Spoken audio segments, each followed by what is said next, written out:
are going to start with our third speaker of today. He's such an amazing person. He has an amazing journey. His name is Emmanuel Randall. Her talk is titled Performance Based Design. And he's a performance based design enthusiast and a multi hazard resilient structure researcher. Wow, your title is so cool. It's so cool. Emmanuel Randall is a first class graduate of civil and environmental engineer from the University of Lagos. He has experience and an interest in structural engineering. As he progressed in his professional experience, his interest was kindled by performance based structural design, an aspect of structural engineering that aims to design structures as economically as possible. That's so cool. That's a cool focus, you know? I'm really excited about learn from him. And that also says that these design structures are made to meet the uncertain demands of nature, such as hazardous events like earthquakes, heavy winds, or fire. So he's currently working on research projects to contribute to the solutions of the problems being faced in this regard. We have a lot to learn from him, and I'm so excited to hear all your talk and all the experience you have to share with us. So go, Emmanuel. The floor is yours. Okay, thank you very much. As I was introduced, my name is Emmanuel Rando, and I'm here to talk about performance based design and its role in the response to the effects of climate change. So, I'm very excited to be sharing this topic with young minds because I believe that we are the trailblazers of this generation and the next. So, I believe this is a topic that needs to be discussed because, as we can see in our environment, there are a lot of effects from climate change. So, before I go in depth into what performance based design is all about, I want to talk about what structural engineering is because, as I was introduced, I'm a structural engineer. And what structural engineering is, essentially what I do is what a structural engineer does is he assesses a structure, he evaluates the structuration. What he thinks of is what are the possible forces or what are the possible effects that this structure will undergo during its design lifespan. Is this structure going to be alive for time, or when the structure is being constructed? What are the forces that are going to be acting on that structure? So essentially, there are three factors that affect the structural engineering design. That is safety, economy, and aesthetics.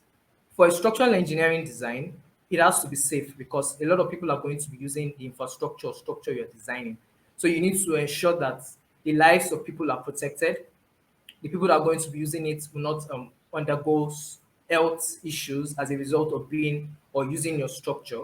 And then we have to look at the economy side of things because we know that no matter how big a structure is, no matter how big an infrastructure is, there is a budget. There is will I say, a bottom line at the end of the day. So anything you're designing, you have to look at the materials that you're going to be using. Are they affordable? Are they available?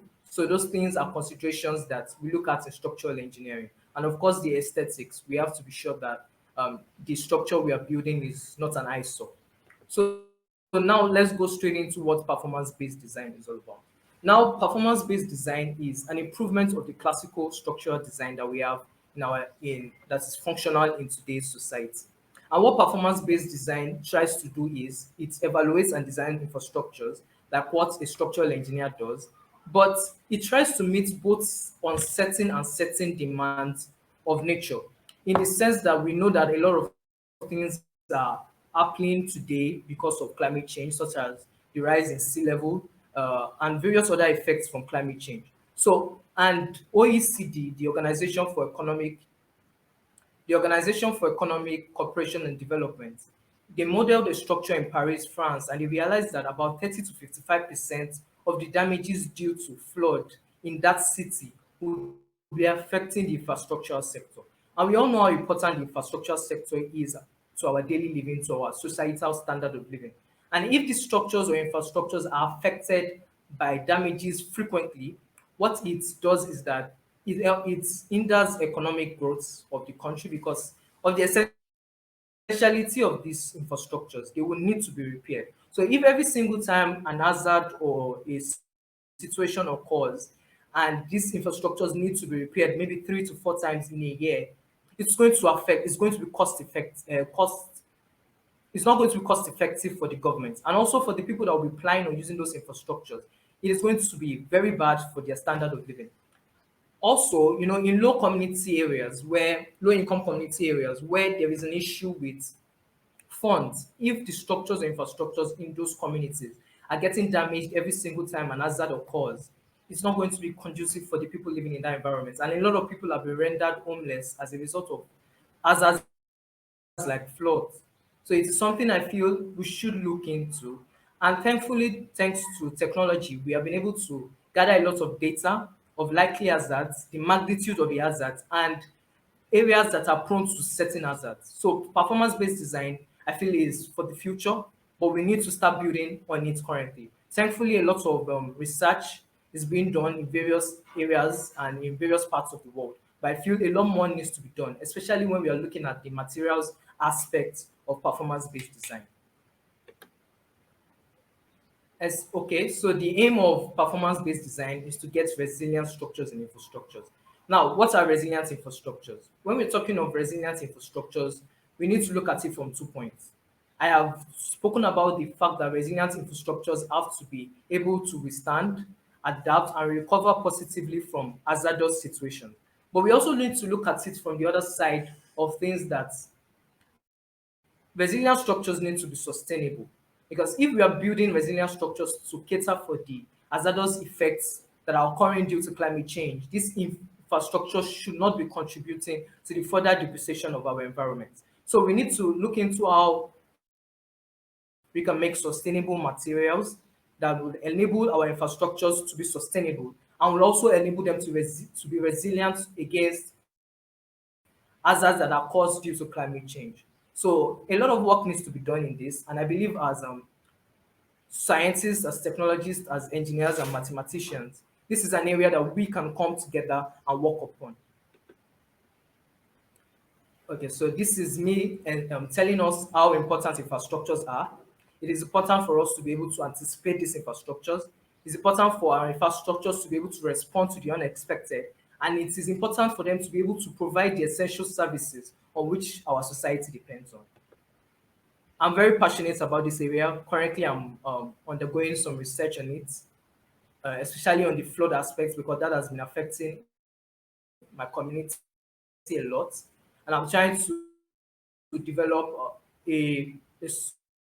develop sustainable materials, develop a way in which we can design our structures and infrastructures to enable them to be resilient. And I'm just here to encourage anybody that might be interested in structural engineering, that might be interested in material engineering, that might be interested even in energy, because our infrastructures need to be sustainable from the energy point of view as well. So this is me encouraging everybody that is listening to me to look into this area, to look for materials that can contribute into this area, regardless of the field that you are currently working on or interested in. Because I feel if we come together as STEM practitioners and we look into this problem will be a problem that will be resolved very soon, or sooner rather than later. Thank you very much. Oh, that was so cool and so refreshing, because as someone who is not into this field, I didn't know about how that design, how the preparation before creating new structures, it's so important, and we need to be responsible when we are creating, when we are planning. It's so cool to hear your view. Thank you so much, Emmanuel.